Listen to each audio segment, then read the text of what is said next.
Okay, so today I have a very short comment to make on something I did recently, demolitions. And I'm not doing this for political purposes or anything, but it's just a wonder of life because of situations facing people here and there. Now, I've just been checking through demolitions from 2018 and even before.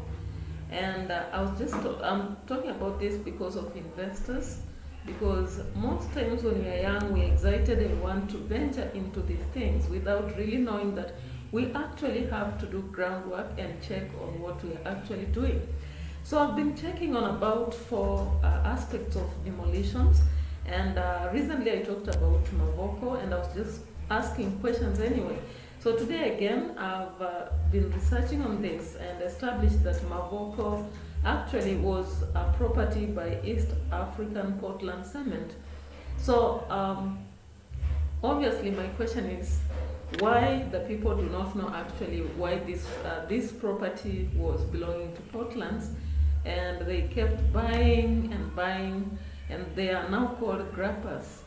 So I realized that it's easy to be called a grapper once you own something, yet we have a legit owner. It's just quite disappointing, but the owners are really now in shit. They're in despair out of whatever has happened. Now, when you look at this, you have untold stories and a lot of people crying after maybe being evicted elsewhere. I saw one person who was evicted once. Their parents bought something in Molo and they were evicted, especially during elections, and now there is another eviction out of having bought that land. Now, I was also looking at the second item. From my pictures, you can see that we have Njenga.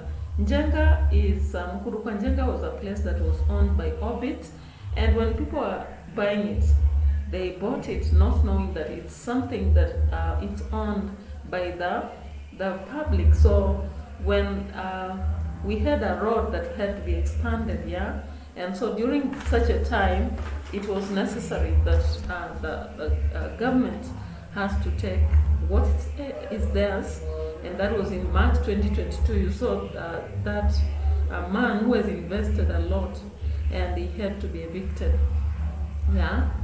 When it was taken to Environment and Lands Court, Orbit Chemical Limited took the day because they were saying that these people who took it, they did not really have ownership. Instead, the Kenya Roads Authority had the day. So we realized that really matters to do with land, you have to do a lot of checking. Now, when you look at the third situation where I was checking, it was about Nyamakima. So I was just interested because there is an indication that Nyamakima is yet to be demolished. So when I checked, I realized that it already had been demolished, and we had about 3,000 to 2,000 people were evicted in 2018. So it's not the first time, and now we have about 50 houses which are yet to be demolished. Because this is 20 acres of land that was grabbed. And when the actual owners came, they had told people that they pay for the standard price, then they can own it. But then it seems that some people never did it, so they are going to lose it. And I'm imagining what, again, they'll have to experience. Then I was looking at Kirima Estate.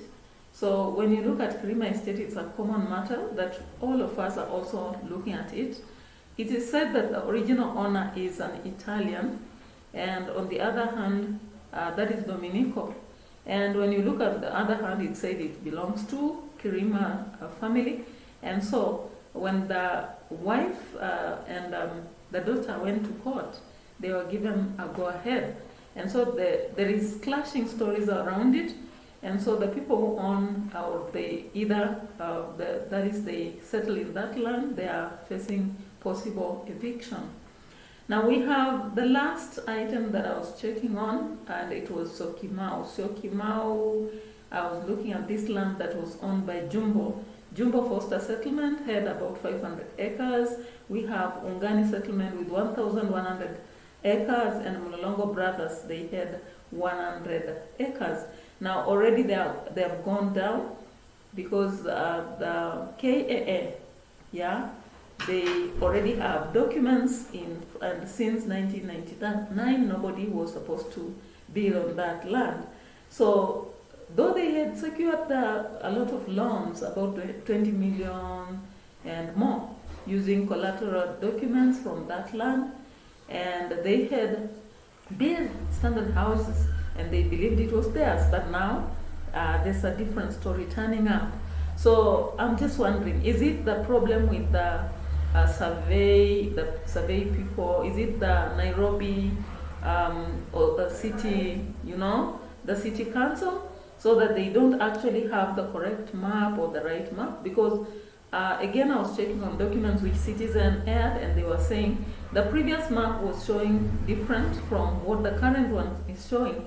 Just before Maboko was demolished, it was now showing that the airport is elsewhere, Kenya Portlands and all that. Yeah, so my question is, should we really continue buying items in Nairobi, or should we just do in the outskirts? Does it mean that we don't now no longer have land in Nairobi that somebody can have money and purchase, so that we no longer have to buy anything in the city? Or what does this imply? Now, what are you thinking as you're watching this?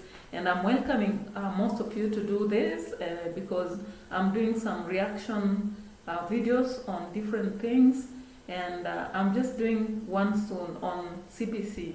And as we end that era and we get to CBC, what do parents think? What about the students themselves?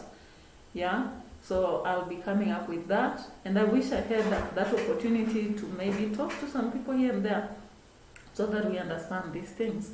So bye-bye for now, but check on what I've just posted out of this. And I'm just thinking, as an investor or an individual who would wish to have something in Nairobi, is it really possible, or is it a nightmare? Yeah, does it end in horrible times as what I'm seeing there? Is anything really there for a new person to acquire, or is all already owned? Yeah, so those are my questions, and a reaction towards the continuous demolitions we are seeing. And that is just for now. We'll continue talking about this. Bye-bye.